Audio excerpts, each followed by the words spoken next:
He's a senior next year or a junior? Do you have pictures of your kids? Do you have any pictures?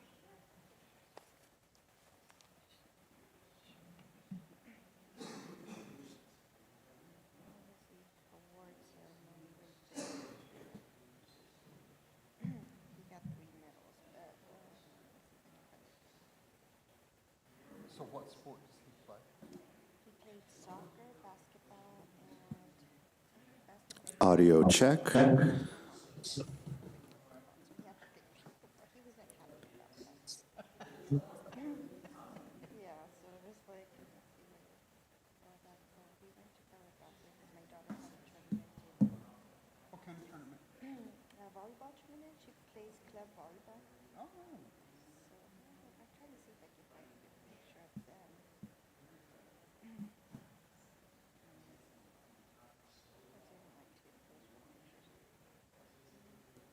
Testing audio. 1, 2. She was dressed for prom, so she's Audio. 1, 2.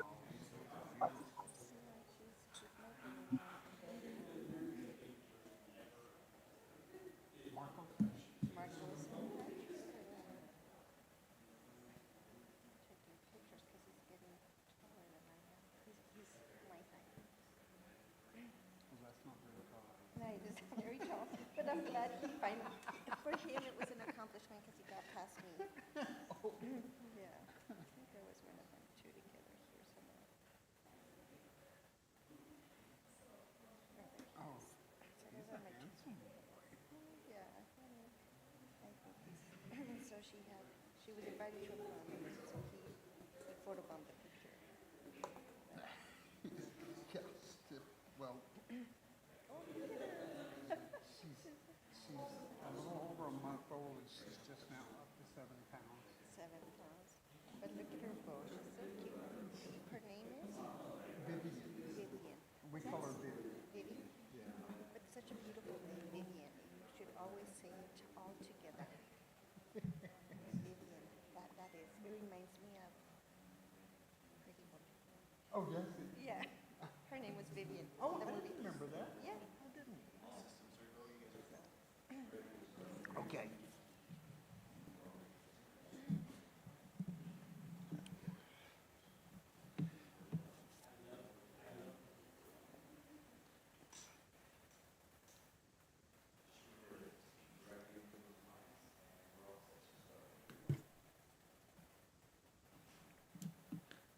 Okay, kick us off. Good morning. I appreciate everybody's time. This is our work session that we had scheduled, and Mr. Terry Dean has joined us to talk about some budget items, specifically around cash balance, I believe.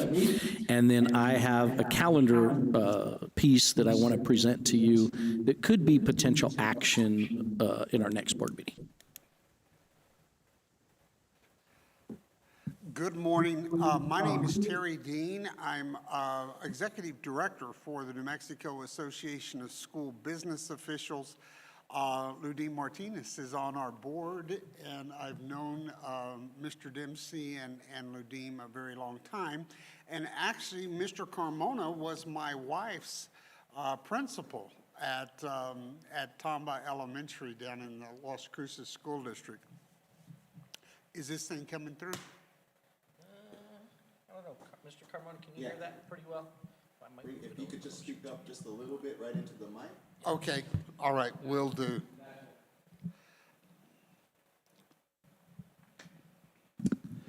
It's All coming right, in loud and clear at home. You're good. Okay. And with my hearing aids, everything's loud, so we'll go with it. I spent several years as the Chief Financial Officer for the Las Cruces Public Schools. I spent my career in public schools, so I have some experience in dealing with schools. In visiting with Mr. Dempsey and Ms. Martinez, we talked about cash balance. As we get into the discussion, there's more and more discussion at the legislative level in regard to excess cash balance. We will talk about that. because I have some issues with what some folks at the legislature are saying about the cash balances. So basically, what is cash balance? Cash balance is the accumulation of cash over a period of time. One time, I had a reporter that was really, I'm going to say, in my face about why did cash balance go up. And I said, well, it was this, it was this, it was this, it was this. And he was being very challenging, and I'd answered him like 4 times, and he was wanting one specific item to say why cash balance went up. And finally, he wasn't listening to me, and I said, it's kind of like what you're asking is like going on a cruise ship for 2 weeks and wondering which dessert made you fat. I said, it's accumulation of over time. And the trick is your cash balance, your cash reserves. I'm going to try to use the term cash reserve instead of cash balance. Your cash reserve, it's not extra money because it's not going to continue all the time. It's not a recurring revenue. It is a resource that's available to you, but it's a spend it once and you're done. So as we look as to why we have a cash balance, in visiting with Ludine, she said that, I think that she said last year when or in 2022-23, when everybody was trying to spend their ESSER fundings, that at the year end, you guys had $25 million in receivables in RFRs that were outstanding that you were pending reimbursement from the state. Excuse me. The way the RFRs work, and I'm sure you know this, and please forgive me for repeating this, you spend the money first, and then you have to ask to be reimbursed for those expenditures from whatever fund, whatever federal fund. And so you have to have the cash to be able to use the term float, to float what federal funds that you have expended. So that is one reason for cash balance. Another thing is you have a lot of expenses at the first of the year that are one-time expenses. Let me give you a good example. One example of that is the New Mexico Public Schools Insurance Authority risk payment. I don't know what your risk payment is. That's always due in July. And it's a significant amount. I'm thinking when I was in Las Cruces, I think that I had to send them a check for around somewhere $12 to $16 million in the month of July. Now, the Public Education Department has been pretty good about flowing the SEG, making the SEG payment on a timely basis. Thank you. However, that hasn't always been the case. There have been many times that the SEG payments have not come until the very end of the month, and you're trying to make payroll, and it makes it exceptionally difficult. So just hedging as to where you've got the cash to where you can operate for the month of July. Also, your bond rating agencies do look at your cash balance. They do, or your emergency reserves. The bonding agents look at your emergency reserves if you have any ongoing projects. And Mr. Dempsey, do you guys have any current ongoing projects in which you're going to be going out for bonds? Yes, sir, Mr. Dean. We definitely have some big projects coming up. The board's aware of these. We currently are working on a pre-K center at Riverside. Gadsden Middle School, we broke ground and are moving on that. Chaparral Middle School will come up right after it, and ST Middle on its heels. So we have 3 major projects. Gadsden Middle School is about a $68 million project, and so the next 2 will be probably around the same. And thank you. And with COVID too, the cost have just, after COVID, the cost in construction have just accelerated. When I was in Las Cruces and we built Centennial High School, at that time, that was a $120 million project, and I think that would probably be closer to a $300 to a $350 million project now. It's just, it's unreal about how much that they've gone up. Managing those cash balances and having a stable cash balance, your bonding agencies, they look at what are the financial reserves within the district to where, and that impacts your interest rate. Because the lower the interest, the lower the risk, the lower that they will set your interest rates on bond. When I say lower the risk, what that means is the lower the risk that the bonds will go into default, that the payments will not be made. So the lower the risk you have, the lower the interest rate. And when you're floating $30 million worth of bonds for the number of projects that Mr. Dempsey was talking about, and I'm sure that your portion would, above the PSFA is going to be significant, that just a little bit of change in that interest rate is significant upon the taxpayers and the taxes that they have to pay the bonds. It provides the stability during the downturns or emergencies. It is my understanding that, and it's not just the Gadsden Independent Schools or the Las Cruces schools, but schools throughout the state are having declining enrollment. That is a nationwide trend. That is not just our area. That is a nationwide trend. When you have lesser students, it impacts the funding that you get from the state. But you've hired teachers, but like kindergarten teachers, you don't know how many little kindergarten kids are going to show up. It's always a guess. So you may have some classrooms that have small enrollments. I understand that, but you don't want to go in and you want to keep one of your good teachers. And because if the enrollment declines more, you may have somebody retire, but you still kept your good teacher. Part of the strategically keeping those reserves to where you can go ahead and fund that position. If you have an emergency, downturns in the economy, downturns in the funding from the state, it provides a stability. And compliance, in some areas, specifically bonds, you may be required to maintain a certain level of cash reserves.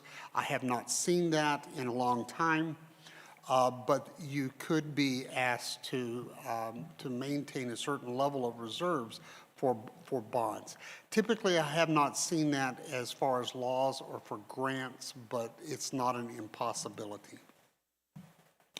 The misconception, and this is a huge misconception as to, why are we sitting on so much cash when we have so many needs? And a lot of times people are looking at facilities when they're talking about needs. PSFA, I guess it's a good thing it's a 4-letter acronym, because they can be rather aggravating. And that was being very kind in saying it that way. They can be rather aggravating because you have to almost have to play the game, or you do have to play the game in a lot of respects, to where your projects come up high enough or your facilities get bad enough that PSFA says, okay, we will fund that project. Well, now you have money to pay your portion. What is your portion?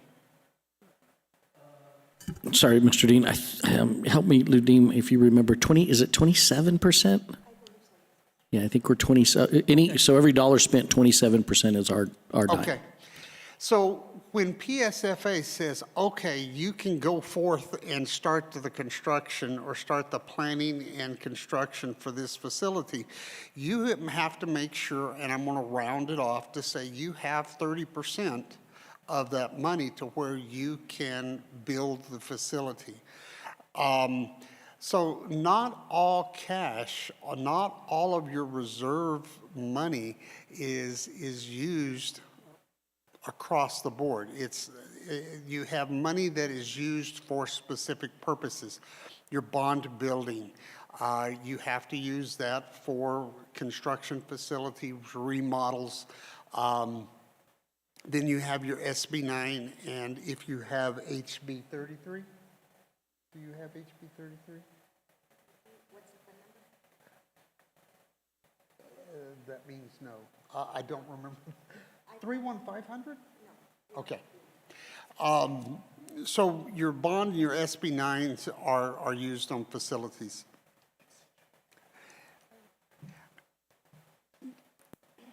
A misconception is cash doesn't mean that it's just available to spend. You need to be very strategic. We will talk about the strategic piece of that here shortly.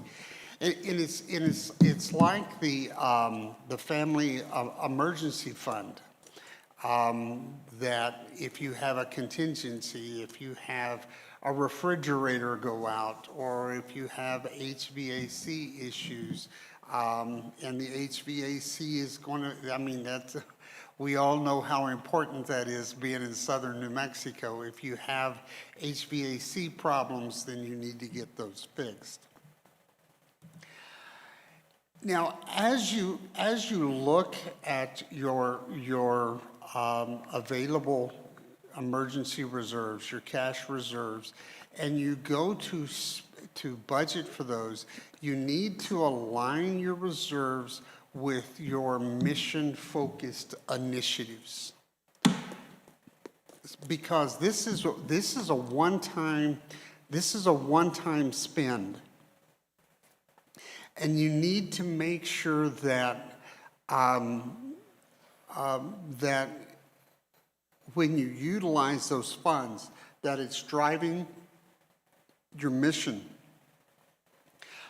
You know, what are your, another good item to use your cash reserves for would be one-time capital needs that are not recurring expenses.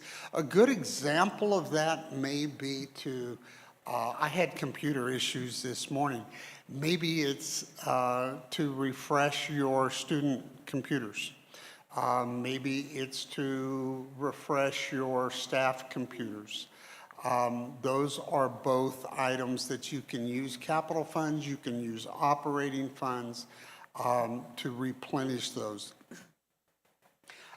There's some other strategies, depends upon some of the chatter that comes out of Santa Fe as they look at cash balances. There's some other strategies to use that cash. Another strategic use of cash balance, I know that you use bus contractors, but helping to avoid disruption in student services is, you know, what those items could be. Maybe I'm making stuff up, okay? I'm making stuff up here. Maybe you've had a grant for a student health clinic. where you're no longer going to receive those grants, and you're going to fund that partially out of operating funds. I mean, there's some strategies to that. So, you know, whatever you do against or with your cash reserve, it's important to be strategic. Now, I'm going to call this the elephant in the room, because we do not know a lot of what the impact is going to be on the federal budget, on the federal monies. Here's what I think I understand. Title I and Idea B, PL 874, what do you guys call it? Idea B? Yep. Okay. Idea B in Title I, that funding is rumored that it's going to stay consistent. Some of the other funds, Title IV, are items that in Title II may be reduced. We don't know what that means at this time. What does a reduction look like? We don't know. But an appropriate use of cash reserves would be to soften those blows and services to students and utilize some of your cash reserves. Now, as best practices, the Association of School Business Officials International and the Government Finance Officers Association, they recommend that you have at least 2 months of operating expenses. That's approximately 17% of your budget. That you have 17% of your budget in operating cash or in operating reserves at any one time. Being affiliated with ASBO International, there's a lot of things that other states do that we do not do in New Mexico, but I think that is a good recommendation. Okay, I'm going to be a little cheeky here on this. ASBO and GFOA recommends 17%. Ellie, the example that we're getting out of Santa Fe is the LFC, and I just called it the LFC example, is they recommend strong stewardship includes a reasonable cushion. What is reasonable? Apparently that is 34%, because that's what the state has. Okay?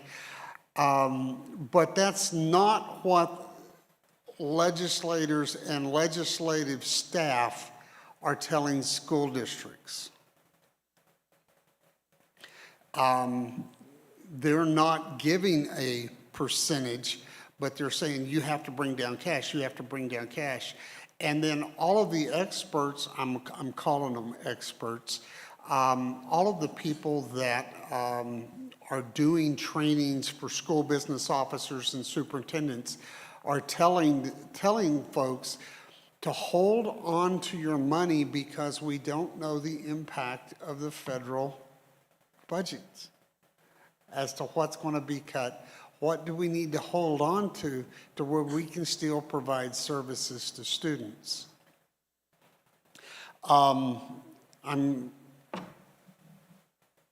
We are the boots on the ground that provide services to students, and the bureaucrats are going to do what they do.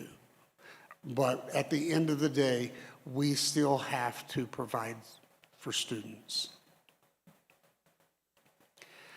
Some of the key considerations is one-time spending versus ongoing spending. We will talk more about recurring cost here in just a moment. One-time spending, excuse me, one-time spending could be an example of that. would be a computer refresh. Now, we know that that's an ongoing deal, but it is an expense that you could turn off later on. Or an ongoing spending.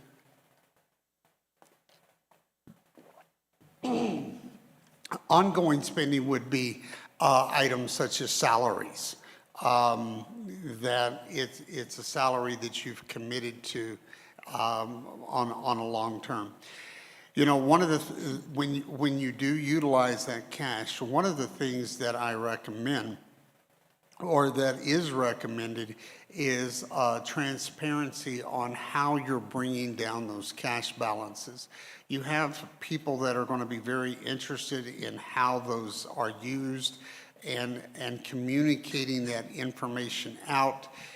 This is part of our strategic plan, and this is how we're going to manage it. And clear policies on how you use your emergency reserves.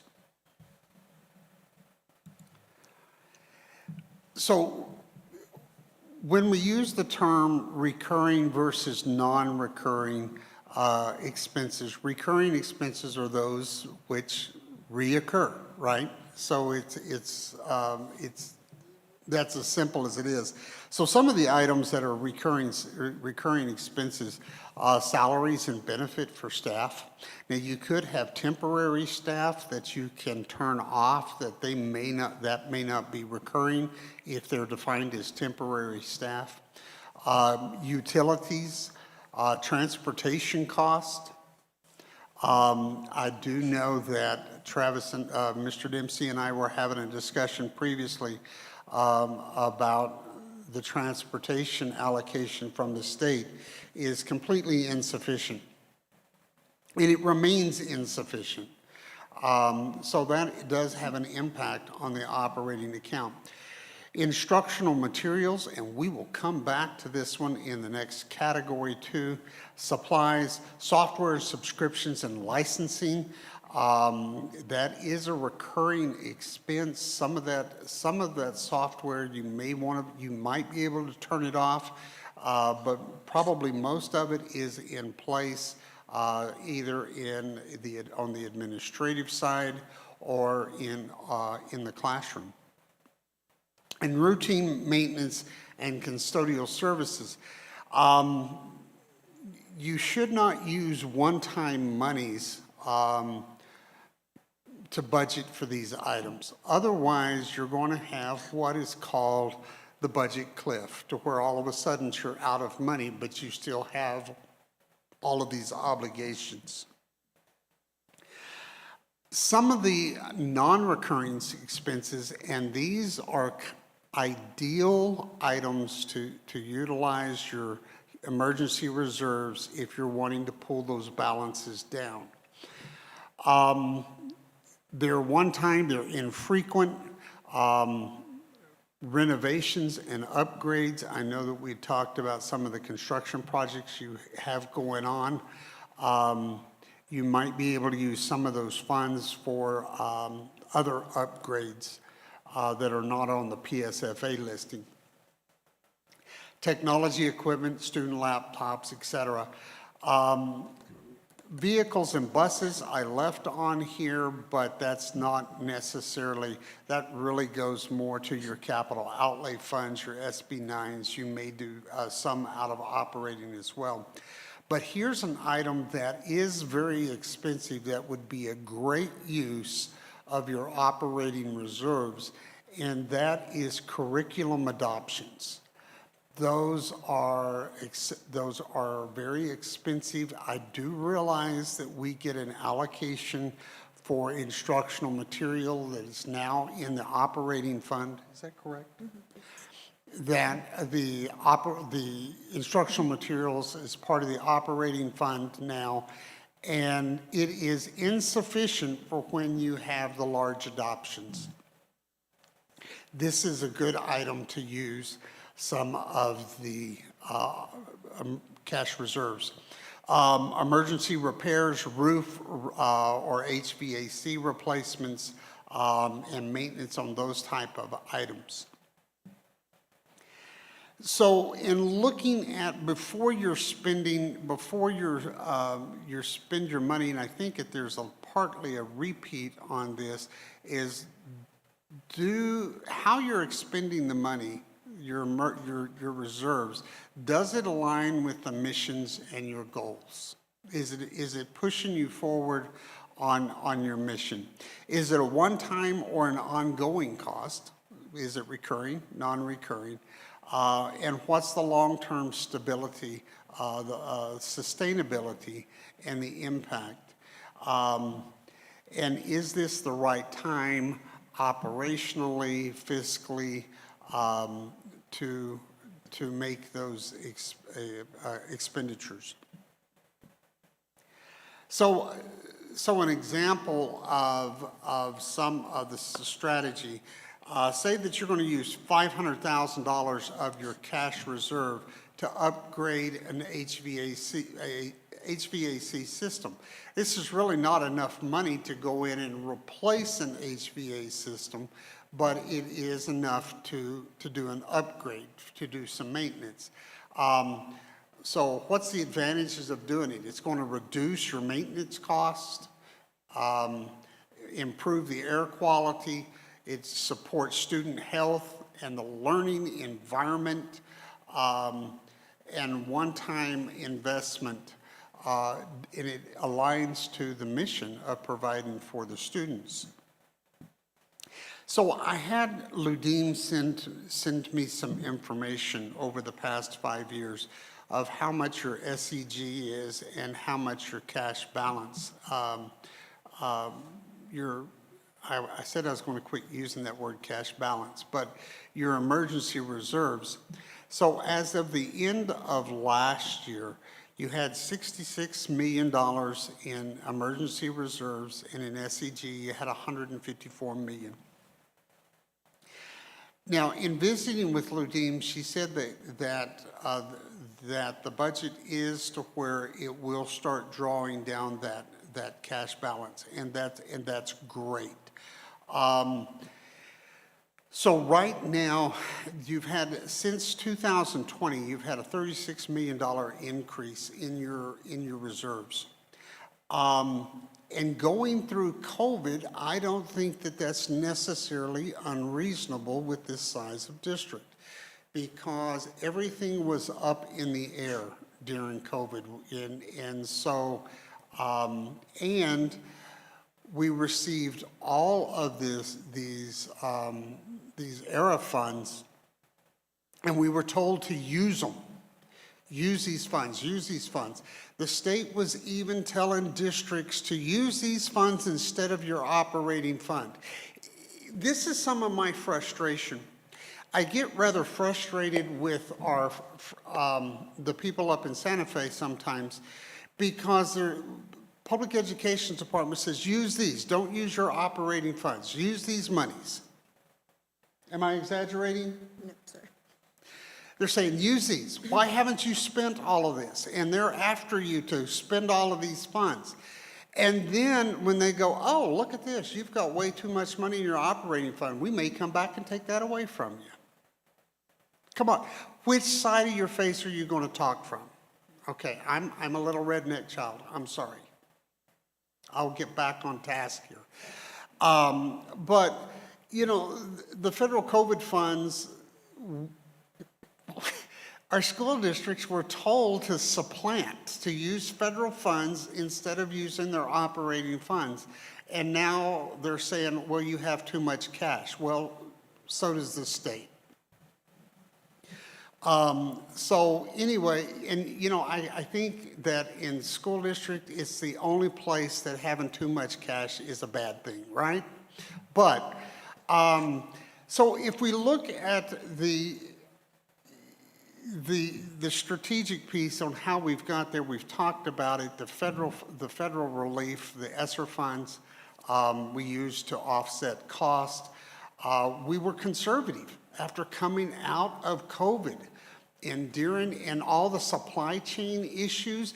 There were a lot of times we couldn't buy stuff. We couldn't spend the money fast enough because of the supplies. So it accumulated cash, right? And then some of it was the risk that we had. So let's build our reserve because we don't know what's coming down the pike. Let's hold on to a little bit of cash to where we can pivot, where we can be nimble in how we offer services to our students to provide greater flexibility. The funds were not just left over. I mean, it was not just left over. A lot of it was because of what we were required to do from the public education department and being strategic on how we spent our money to meet the needs of students. So it's reasonable that the cash balances have increased significantly.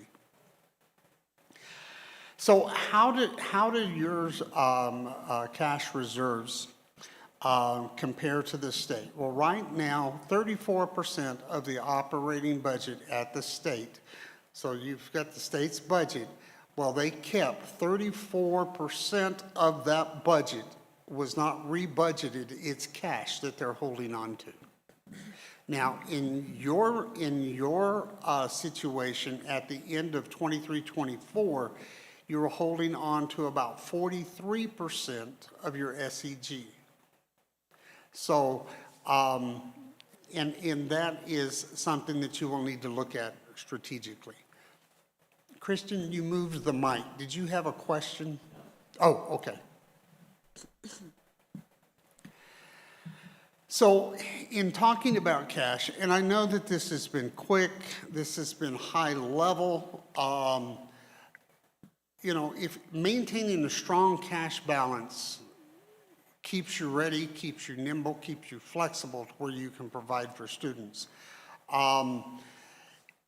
It enables you to proactively plan and to avoid the knee-jerk reactions for emergency cuts. I was CFO in Las Cruces during 2008-2009 downturn. And it was bad. It was really bad. We tried to avoid having, the reactionary cuts, but there were significant cuts. But it protects the students and it supports the mission of delivering services to your students. With that, that really kind of concludes my thoughts on the cash balance piece or the emergency reserve piece, and I stand for any questions you have. I might have to make something up, but I'll answer you. I do have questions. So could you, and I know that you went through this in the presentation, could you again define recurring funds? Recurring expenses? No, versus recurring funds. Recurring funds. Recurring funds are funds that you can plan on having year after year after year. Now, when I think the word funds, I think of, are you talking about fund classifications like Title I, Idea B, operating those funds, or are you talking about specific revenue streams? In your presentation, you made the distinction that cash reserves are not recurring, correct? That is correct. So, by the definition of recurring funds, does a recurring fund, to be considered a recurring fund, does it have to be the same amount every year? No. Okay. I see what you're talking about, recurring revenue streams. In your operational fund, in your general fund, you have, now this is putting transportation, since it's its own little fund, we're going to put that one aside, okay? But in your operating fund, you have two recurring items that are the larger portion. You have your SEG, even though that is your state equalization guarantee, even though that's going to change from year to year, depending upon unit value, depending upon your enrollment and where your enrollment falls within the calculation. But you have your SEG and you have your what is called your half meal. You get a little bit of operating money from tax. In your operating fund, those, excuse me, those are the two recurring revenue streams that you have in the operating fund. You will get interest. It's not really significant. It's more significant now than it was several years ago because of the interest rates. You'll have interest income. You will still have interest income. That's a recurring revenue. The half meal tax is a recurring revenue. Your SEG is a recurring revenue. The rest of the revenues in the operating fund are relatively small as a percentage of total revenue, and they fluctuate constantly from year to year. But your biggest two reoccurring revenue funds, SEG and your half meal that you get from the Doña Ana County tax collection. Okay, so I'm glad that you brought up interest, because that's what I'm trying to get to. Is that the cash balance probably generates interest, is that correct? How much interest does that generate yearly?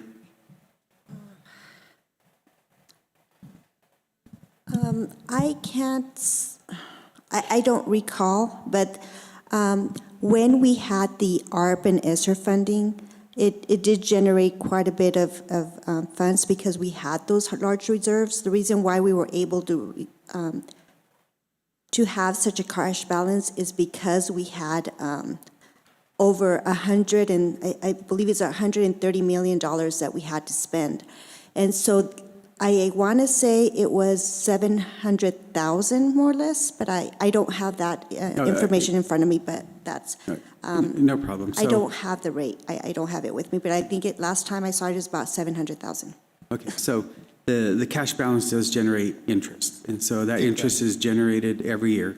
So technically, that could be considered recurring funds, correct?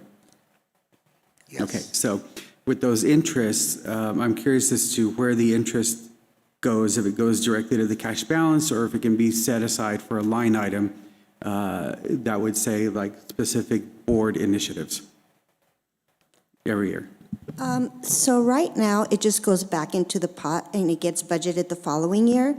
But we could do that if that's something that needed to be done. But right now, it just goes back into the pot and it gets rebudgeted or. And then that way we don't touch the actual cash balance. Typically, in your operating fund, when you prepare your budget, you will estimate your interest earnings for the year, and it is part of the recurring from year after year after year. But that is rebudgeted.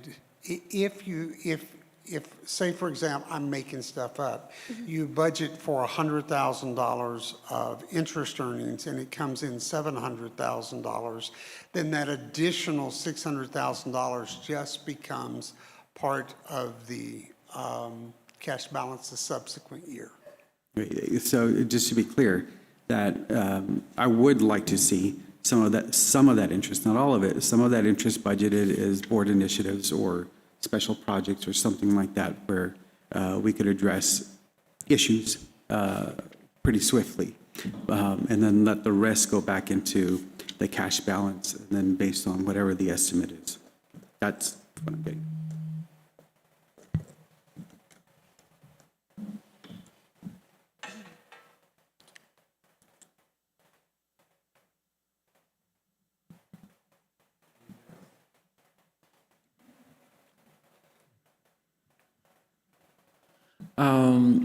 You did mention that there's the elephant in the room regarding the federal cuts that may come.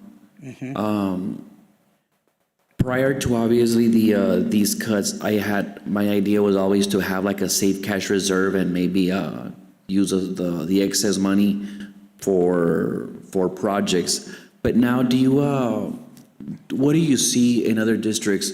What are they doing to prepare themselves for the potential shortfalls that may come with any of the title budgets that may be reduced? You know, that is a very good question. And every district's strategy is going to be somewhat different. But most of the chatter that I've been hearing from superintendents and from school business officers is holding on to the cash until they see what's going to happen out of Washington. What are the fundings going to be out of Washington? Because, you know, quite frankly, if you've got staff in a fund that you've got some excellent teachers, well, you don't want to let them go. Yeah. You want to keep them because the good ones are really hard to find. And so most of the superintendents, you know, I'm going to get this is part of the answer, okay? I'm going to kind of climb on a soapbox here. Some of the issues that districts have across the state that are in constant turmoil is because of what I'm going to call rotating superintendents. Gadsden and Rio Rancho do not have the problems that many of the school districts have in the state because they've had consistency of leadership in their superintendent. But most of the, I'm going to say the wiser superintendents that have been around a while, that they understand the issues. Their issues are to be slow to start utilizing that cash until they see what is coming out of Washington and see what the money is. It is my understanding that the funding for, like I said previously, Title I and Idea B are going to be consistent. That money is going to be sent to the state level and it's going to be allocated out from the public education department. Now, I stopped myself before I had a commentary remark on that one. But the allocation will be coming from the state for those two funds. Some of the other funds that I've heard that are going to be dramatically reduced is Title II, Title IV. So those are funds that most of the superintendents are saying, let's kind of be slow on spending this until we see what comes out of Washington. Then after you see what comes out of Washington, you've also got to be listening to what the legislative staff is whispering in the ears of the legislators in regard to cash balance. There are some legislators that in public, in front of their staff, they're saying, well, yeah, we're going to look at sweeping cash. But when they're talked to one-on-one about the declining federal funds, they turn around and then they say, well, we need to hold on to that cash. This is where the school boards are going to be very important in applying pressure to the legislators when they go to talking about sweeping cash. Because you have a huge voice with your legislators, the boards, the superintendents, the school business officers. We have significant influence with these legislators. This question is for Ludim. Ludim, do you know off top of your head how many months of operational expenses we have with our current cash reserves? How many months could we cover? If assuming that we lose some funding, how many months of operational expenses we could cover? I don't know that information off the top of my head, but I can get back to you with that information. Just for knowledge, please. I know that the total, and I'm just talking the operational fund, I can tell. Let me try to calculate.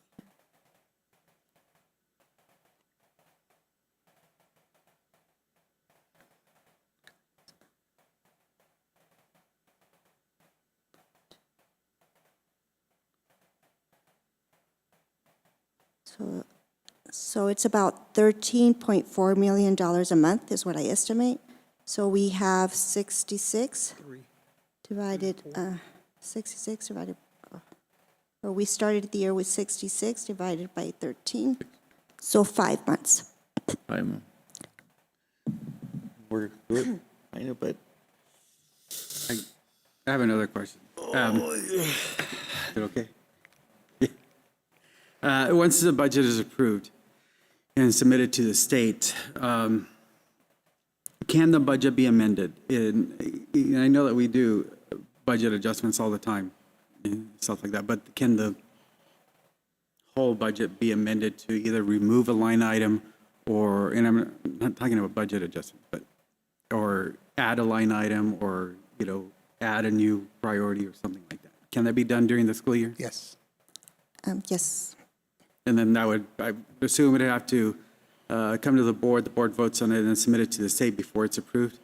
So that process would take, what, about a, Well, so once the budget is approved and you want to make any changes, then it does require that we do it through a bar process. So we can do that as bar transfers or maintenance bars. So we do have to go through that process, because once the board approves a budget adjustment, is what they're called, is we submit it to the state once they approve it. But yes, it can be done anytime during the year.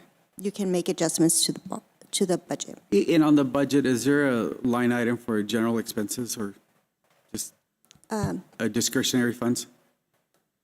Yes, so there are, what I think you're referring to is general supplies and materials, and there are many line items throughout the budget that are there to purchase general supplies and materials, and they are, many of the departments have that line item and can use those funds to purchase those items. Okay, all right, thank you.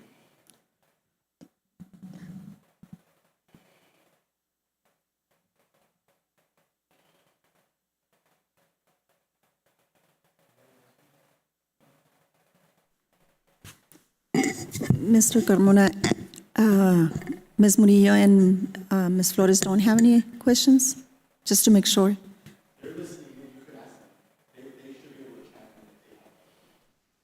Yes, I'm listening. I'm good, thank you. Ms. Flores?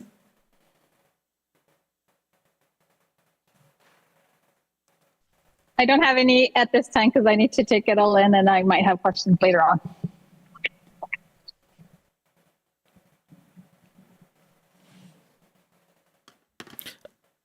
What I would, the parts I would add, and Mr. Dean, thank you so much for your time, and Ms. Martinez. A couple things, just notes as we're going through it to give, some of you been here a while, some of you are a little new, so just give some general information. One example that I thought of as Mr. Dean was presenting, as COVID hit us, we were, sort of in it, all of us, in a bit of a panic mode. And really had to make fast decisions. We had to pivot really quickly to online learning. Because of cash balance, we purchased close to 10,000 Chromebooks in a matter of days and rolled those out. Days. Mr. Dempsey, may I add something to that, just because? Absolutely.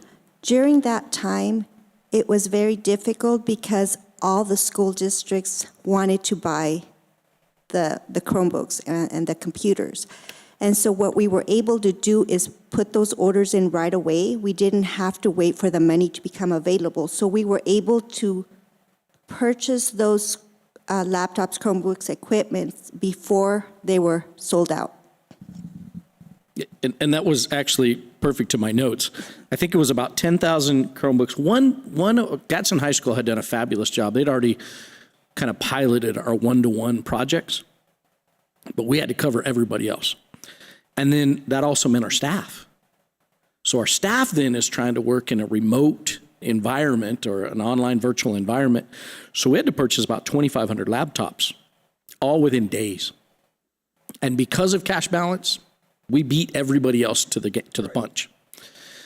And I'm going to even suggest, and I know this is recorded, but that's okay.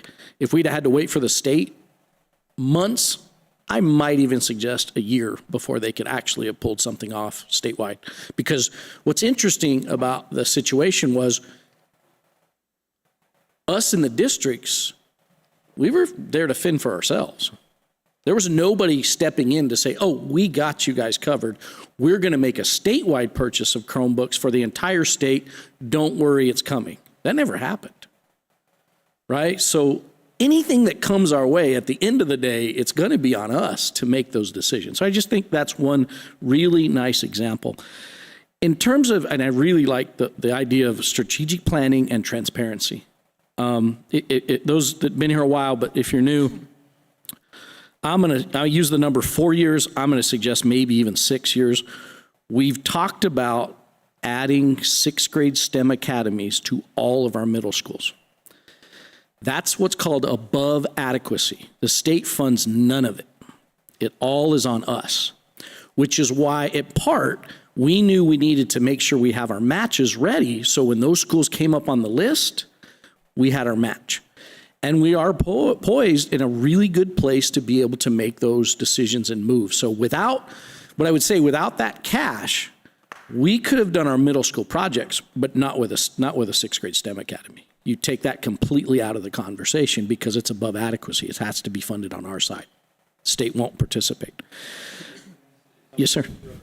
For the sixth academy, is that a recurring charge or just a one-time? Yeah, okay, great question, Mr. Lita asked, and I'll just make sure, I want everybody to be able to hear it.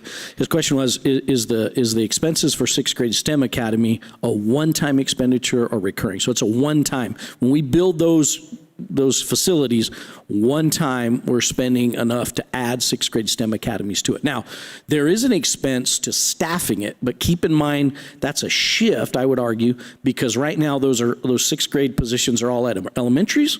They'll be moving to our middle schools, which there's a financial benefit to the district because now those are in middle school models, so they get a higher factor that generates more money. So there's a financial benefit to that staffing component of it, if you will, right? I'm going to add that as New Mexico has been able to expand opportunities for families, pre-K is a great example. Our pre-K facilities, they've made more dollars available to expand pre-K facilities. We've been able to come up with the match to do so. Riverside Pre-K is a great example of that whole initiative. 8 years ago, that conversation really didn't happen. We were able to adjust as the state was able to prioritize that. So I think that really has benefit, which is we were able to expand the pre-K facilities out at Chaparral. So again, another way to serve our community and move forward with the state as they made changes. The changes in federal dollars we're already seeing, right?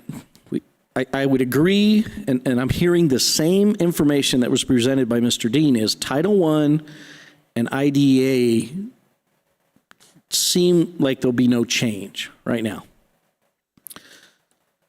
All others are on the table. And we're already seeing reductions to those. And we're going to, this budget cycle, we're absorbing positions that were historically paid out of those title funds. We're absorbing those into operational. And we've had a little bit of this conversation. I want to make sure we all understand. They can never go back. That would be textbook supplanting. We can't put them back. So it's these are big decisions we're in the middle of, and it forces future administration and future boards to wrestle with some of those pieces. We really, as salaries have increased and federal dollars have really reduced, we really don't have a choice unless you're going to cut those positions, which, I'm trying to do everything possible to live by the motto of people over program, protect your staff. In the long run, that's what's going to benefit you down the road. Instructional materials, that was a really good conversation. We get an allocation of instructional material over the last, I'm going to say 8 years. I've asked Ludine to supplement that because you have to get those pieces in place. We just approved our science adoption. You'll recall it wasn't the May 6th meeting, but the meeting before. And science is a pretty pricey adoption just because of all the material and the extras, if you will, that come with it. And we want our kids to get all those bells and whistles that come with those. And then an example of like something that came out of the blue on us. Gadsden Middle School, we know we had that construction project, but historically, we've had a sewer plant there. The problem with having our own sewer plant is we have to have the people with the right credentials to manage that and keep up with all the requirements, and you know, they're pretty serious EPA-related requirements.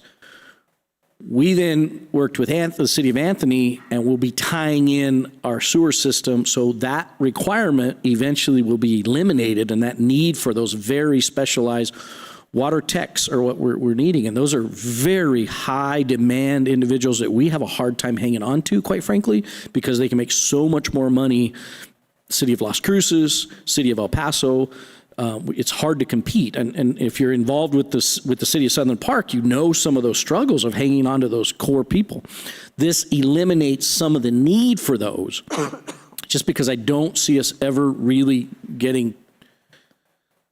being able to sustain that staff for a long period of time. So that's an example of one that, because of cash balance, we could negotiate with the city of Anthony, plan the project, release the RFP, and move forward because we had the dollars available. We didn't have to wait on the state to go do anything or ask permission for anything. So I think those are the things that I have. And then the one last piece I would always just encourage the board.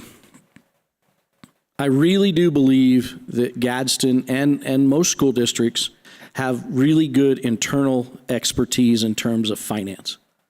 I think superintendents in general see this as one of their main responsibilities. I know I do. And so I take this side very seriously. What I would encourage boards to do is, you help me understand what the community's needs are. Don't worry about funding it. Your job is to help me find the need. And then you can hold me responsible to find a way to fund it. Because what I worry a little bit is I don't want boards to get too far into line items and things of that nature, because the experts in the house, they know how to get that money to those right places. And there's possibilities around braiding funds, but that gets a little tricky. And so we want the experts to be managing that. And then the nice piece for the board is, if it goes astray, and you're not dead in the middle of it, you can blame the experts, the superintendent, who are supposed to be doing this correctly. If you're dead in the middle of it, there's no other person to point the finger at except you. So I just caution a governing board to get too far into line items on a budget. Okay. Yes, sir. I'm sorry, one last question, Mr. Dempsey. I've seen that we've steadily been growing our cash reserve year after year. What would be the good number that you say, hey, right now we're at 60 million. We went from 30 to 60. So now we're assuming that we keep the same growth. I mean, let's say it's going to go to 70 or this past year, but when I feel good, maybe with 5 to 6 months in reserves, and then you have enough money to be able to work with. But after that, when do we cut it and we just put the remaining money back to operational funding or for projects? Sure. Do you understand my question? I believe I do, Mr. Lynn. I think it's a fabulous question. When's too much, maybe, right? Yes. Here's what I would say is that what you need to understand is, while our cash balance is heavy now, with these middle school projects, we're spending it quick. It's not going to be in 3, 4, 5 years when these projects are done. That cash balance will not be at $66 million. No way, no how, because we're having to front that money to get those projects done. I think your question is kind of an interesting one, and I might lean on Mr. Dean that says, well, if the state is allowed to put 34% back, we match it. Because then I think there's an argument that says, I'm just following your lead, and then it gives the board, the district, a ton of ability and freedom to meet and spend dollars that you feel are the most important ones to do. Now, if you back up to, in my opinion, and I think if I were to sit with some staff in Santa Fe, and I'm not going to mention names, they would say, you should never carry more than 10%. Mm-hmm. Well, if I followed that rule, during COVID, we would have sat and waited for someone to buy us Chromebooks. If I followed that rule, I would be building a middle school without a 6th grade STEM academy, and the sewer plant would stay in place. A recurring expense that will be at the district forever, right? And so I would say this cash reserves give you a tremendous amount of freedom and authority that I think local boards deserve to meet the needs of their community. And I tend to get in a little trouble, as others, when I have people in Santa Fe try to pressure us to do things with dollars that we don't know that that's the right step. And who better to make those decisions than a governing board elected by its community? And it has grown. I mean, I would say our cash balance, it has grown because when at one point I had a governing board, Ms. Rodriguez, you were a part of that, Ms. Flores, you were definitely part of that, that said, we want 3 6th grade STEM academies in all 3 middle schools. Okay, we're gonna build our cash, that's above adequacy, we understood that. When they hit the number, when we can get the state funds, we're gonna go. So was a strategic plan that says we're going to grow it because we know how we're going to spend it. Then COVID happened, and as was said, ESSER and ARP, there were a lot of money available, and we were pressured, which I think rightly so, to spend those dollars. Another piece that I would add of all the, and there were ESSER 1, ESSER 2, and I think some people call it ESSER 3, but I think it's called ARP, right? There were 3 allocations of funds, and there were rules with each of those. We spent down all the way to less than 1% of every one of them. The state of New Mexico just gave back ESSER and ARP dollars. So it feels a bit hypocritical when districts are being, kind of strong-armed, if you will, that says, you have to do this, you're required, and rightly so, there are federal dollars, we want to spend them. But the state didn't. Why didn't the state release those dollars? Instead of releasing them, they gave them back. They did. That just happened. They gave, it was a pretty hefty amount our state of New Mexico gave back to the federal government because they didn't expend them. So those are interesting little notes that I just think as a governing board, thoughtful about, so that what I want you to really be able to capture here is budget is about priorities. And budget can be about a board's authority to meet the needs. If you get too strapped, and we're seeing some of that, which there are different rules in Texas, you're seeing some of that across state lines, and I will tell you right now, those boards have almost zero authority now because the state has taken over and said, here's what you're gonna do, here's your next step. There's no governance of that occurring. When you're living in deficits of that level, there's no option for you. And so just keep those things in mind as you move forward as a body. Just one last question. Do you have a fair timeline of when will we have a clear picture on what federal funding will change? When is that timeline? Another terrific question. The thing that I've said in my mind a little bit, for some reason, I keep telling myself in about a year, I should be able to figure out what funds are gone under this administration, because that's the other question. Is it gone for good gone, or is it gone until the next administration? I don't know. I think I need about a year for some dust to settle a little bit to figure out how the change in Department of Education impacts it. I would agree that some funds are going to go straight to states, and I might even look at them as flow-through dollars.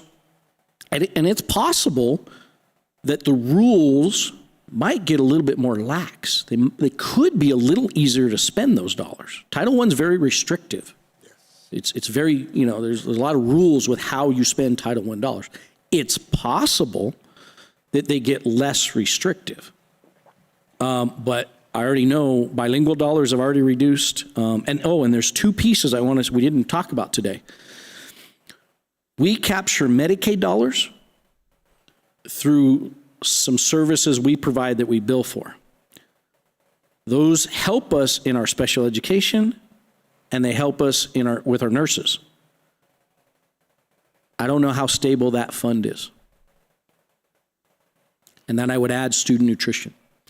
Student nutrition is based on a reimbursement rate for every meal we serve. Now, we're a Title I district. All of our students get free lunches, and I think in New Mexico, maybe everybody does now. But we get a reimbursement rate. Every couple years, you'll see that reimbursement rate increase a little bit just because cost of food. That reimbursement rate has not changed.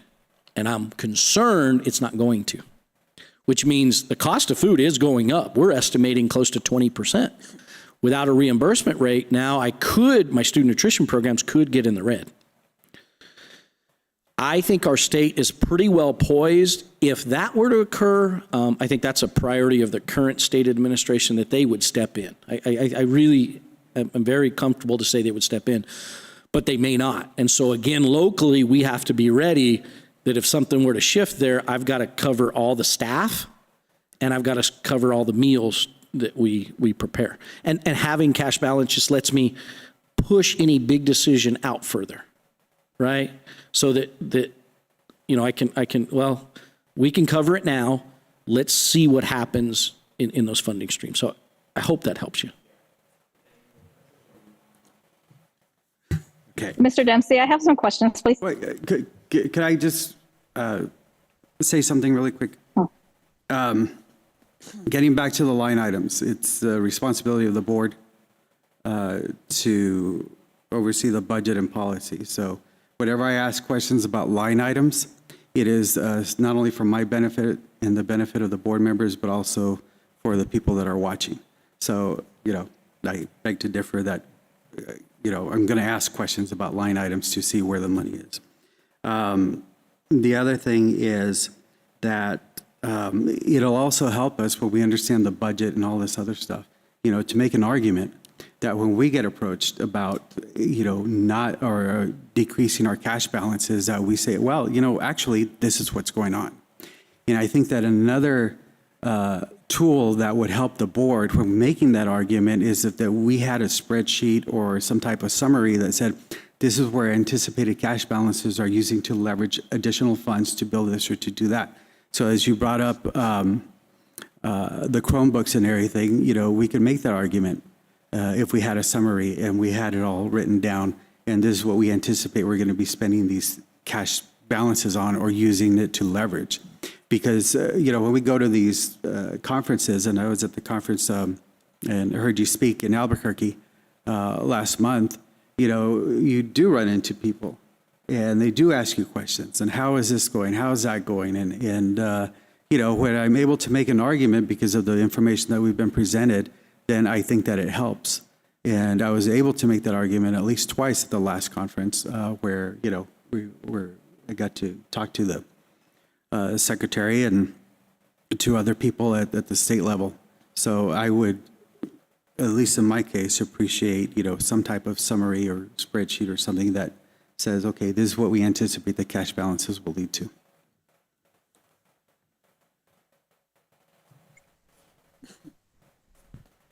I'm going to call in Ms. Flores. Madam Vice President, I had some questions. Okay, Ms. Flores. Okay, so let me make sure, be patient with me because I'm looking at my notes here. Okay, I sense there's like a frustration from Mr. Dean and who represents the NMASBO towards the legislators. And so what is NMASBO, what is our district doing? I'm gonna use the word educating our legislators regarding, cash balance. Because obviously there is a sense of frustration, and I just want to be fair to our representatives. Is there a platform where they have the ability to attend meetings or even the NMASBO conference that happened in April? What is the communication between legislators so that we avoid these tensions? And, I do want to let you know that I did invite Representative Sarah Silva. I believe she's online watching because it's important to have that partnership with them. That's one question. Another question is, has anyone spoken to the Legislative Education Study Committee and their thoughts on federal cuts? If not, why not? And then also, this is a question from Ms. Silva. Mr. Dean, are you saying that GISD needs to hold on to money until 2028, until the presidential election? No one is talking about sweeping cash at this point. So those are my questions. Thank you for those questions. And I guess the frustration that I think that many school business officers as well as superintendents have is some of the duplicity in the language. Because there are individuals that, and I'm talking staff, there are individuals that are saying we've got to pull back these cash balances, we have to reclaim them. However, the problem is not necessarily with the legislators, because the legislators are listening to, do listen to staff. They just need the boots on the ground explanation. That's what they need. I have never found a legislator to be unwilling to listen. And New Mexico ASBO works closely, probably more closely with the LESC.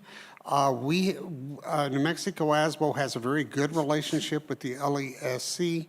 That we help them evaluate bills, do analysis on them. We talk to them frequently. They typically always come to our conferences to get a feel of the grassroots. So New Mexico ASBO has really been working with these groups. Also, too, some of the LFC staff do attend our conferences, and we have a very good relationship there. I guess, yes, and there is some frustration, but I think that the frustration is more in the duplicity in saying that the state has 34% cash reserves, but which is approximately 4 months of spending. They have 34% cash reserves, but then they want to, and there has been talk about sweeping cash in going for as of the end of next year. So those are some discussions that some of the legislators have had. Actually, it was George Munoz from Gallup who actually had specifically said that. So there are some discussions, and those are just some of the frustrations. Is because it's hard to get straight answers sometimes, and I think that is the frustration. And most of your school business officers are like me; they're old accountants, and things have a tendency to get rather black and white.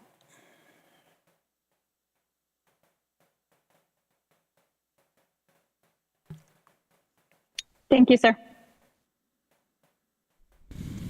You mean to go to the next one? Okay.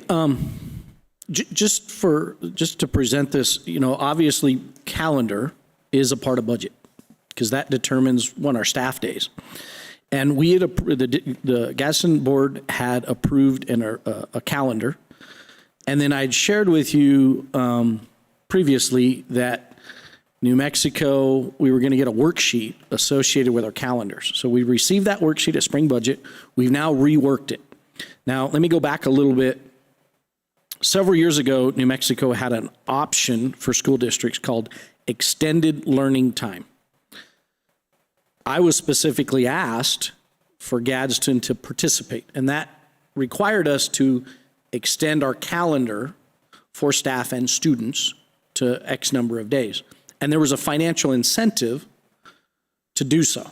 At that time, the board said, really, Mr. Dempsey, your job is to get us money, go get us money. So we agreed. And I'll be honest with you, for the most part, our staff did not kick back at me in any way, shape, or form. They just saluted. Now they got a little raise, but they really didn't fight me. Well, now as I'm fast forward now several years,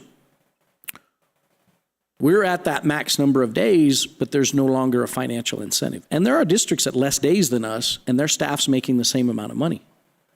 So there's a little discrepancy there for me that I feel like, well, gosh, maybe now I have an opportunity to give back to our staff. 2 days. So we're over on hours. The hour requirement is 1,140 hours. We're over on that. So I'm proposing to the board, and I plan to bring it up as an action item, a revised calendar that would give 2 days, 2 additional days, no students, and these would be days utilized by the staff to get other tasks accomplished, right? And those would be, and it's sort of, we kind of came around the idea of wellness days in the sense of a lot of times people, especially in the spring, they feel really stressed. They got a lot on their plate. So how do I give them back some more time so that they can get some things accomplished? So President's Day in February, we're proposing Monday, February 16th, would be a no student day, and we would give that back to the staff. And then the Monday following Easter, which is next year, Monday, April 6th. And quite frankly, if you look at our statistics for students, attendance was horrible on that Monday. And it's a very popular holiday in our region, and so I think it makes a lot of sense. So I'd love, please study this. Let me know if you have questions about it, but you can anticipate me bringing that to the board for possible approval at our upcoming, I believe the 22nd is our next board meeting. Any questions around calendar?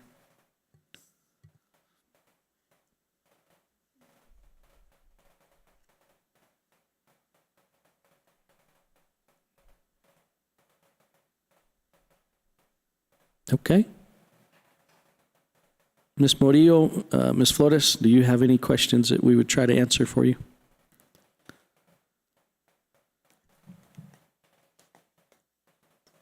I don't have any further questions.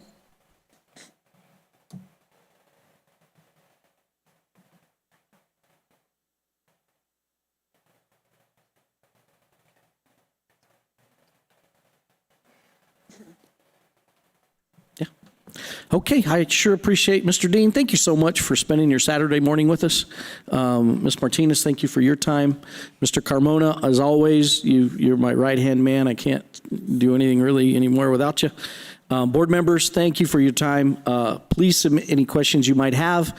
I can get you in contact with Mr. Dean, who is a wealth of knowledge and can guide us through some pieces if we have additional questions. But thank you again for your time. Have a terrific day. Thank you.